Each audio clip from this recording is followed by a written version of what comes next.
Mount Everest दुनिया के सबसे ऊंचे पहाड़ को फतह करने की शुरुआत 1921 में ही शुरू हो गई थी, लेकिन उसकी चोटी तक कोई भी नहीं पहुंच पा रहा था। और एवरेस्ट की चोटी तक पहुंच पाना इतना आसान भी नहीं था, क्योंकि वहां तक पहुंचने के लिए बेहद ही मुश्किल और ख़तरनाक हालातों से गुजरना पड़ता है।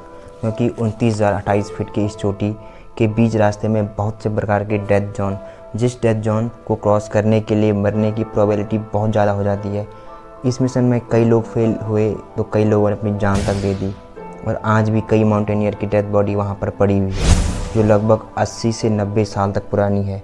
एवरेस्ट पर टेम्परेचर -30 से -40 डिग्री तक होता है, जिस कारण वहाँ हर चीज़ प्रिजर्वेटिव हो जाती है, जिस वजह से बॉडी आज तक कंपोज नहीं हो पाई। दैट्स वाई वहाँ आज भी डेथ बॉडी ऐसी की ऐसी पड़ी है, और ज़्यादातर ये बॉडी डेथ जोन में ही हुई है। डेथ जोन 26,000 से 29,000 फीट के ऊंचाई को डेथ जोन कहा गया है, और यहाँ आज भी बहुत सी लाशें पड़ी है। इतनी ऊंचाई से इन डेथ बॉडी को वापस लाना इम्पॉसिबल है, इसलिए उन लाशों को वहीं छोड़ा हुआ है, और आज भी वो वहीं की वहीं हैं। फिर भी इतनी प्रॉब्लम होने के बाद भी ब्रेव और रिस्की मैन एवरेस्ट क्लाइंब करने का रिस्क लेते हैं। और ऐसे ही एक ब्रेव पर्वतारोही थे नेपाल के शेरपा तेंजिंग। साल 1952 में उन्होंने कमिटमेंट किया कि मुझे एवरेस्ट क्लाइंब करना है। फिर 1952 में स्विट्जरलैंड के रेमन लेमन और शेरपा तेंजिंग ने एवरेस्ट को क्लाइंब करने का ट्राई किया था, बट वे फेल हो गए थे।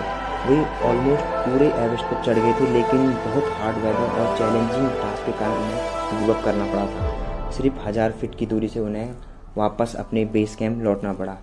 फिर 1953 में तेंजिंग और 7 अंग्रेज और स्विट्जरलैंड के पर्वतारोही के साथ वो फिर चढ़े, और तेंजिंग और न्यूजीलैंड के एडन हिलेरी की टीम ने 9 अप्रैल 1953 के दिन अपना एवरेस्ट मिशन स्टार्ट किया। 20,000 की फीट की ऊंचाई तक चढ़ने के बाद वो स्लोली एवरेस्ट पर चढ़ते गए। फिर वे पहुंचे डेथ जोन, जिसे सबसे मुश्किल टास्क से जाना जाता है। एडमंड और तेंजिंग क्लाइंब करते करते ऑलमोस्ट ही पहुंच ही गए थे, और 26 मई को महज 300 फीट की दूरी पर थे। बहुत ज़्यादा मौसम खराब होने की वजह से और ऑक्सीजन की कमी के कारण उन्हें वहाँ रात को स्टे करना पड़ा। फिर मॉर्निंग में, जहाँ का तापमान लगभग -27 डिग्री सेल्सियस था, उन्होंने फिर वहाँ से अपना मिशन स्टार्ट किया, और चलते चलते फाइनली 29 मई 1953 के दिन शेरपा तेंजिंग और एडमंड हिलेरी ने एक इतिहास रच दिया।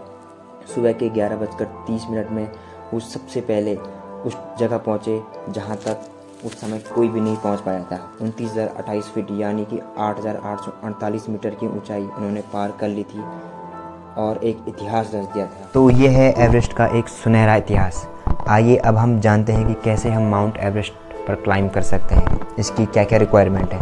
तो सबसे पहले हमें नेपाल गवर्नमेंट को 15 लाख रुपए पे करने पड़ते थे, बट 2015 से इस अमाउंट को थोड़ा कम कर दिया गया है। अब इसकी कीमत है 7 लाख रुपए। उसके बाद 25 से 30 लाख रुपए मिनिमम खर्चा लगता है, जो कि थोड़ा कॉस्टली हो जाता है, और इसे हर कोई अफोर्ड नहीं कर पाता है। तो ये थी आज की एक एडवेंचर स्टोरी, और ऐसे ही स्टोरी सुनने के लिए हमारे चैनल को फॉलो करें। धन्यवाद।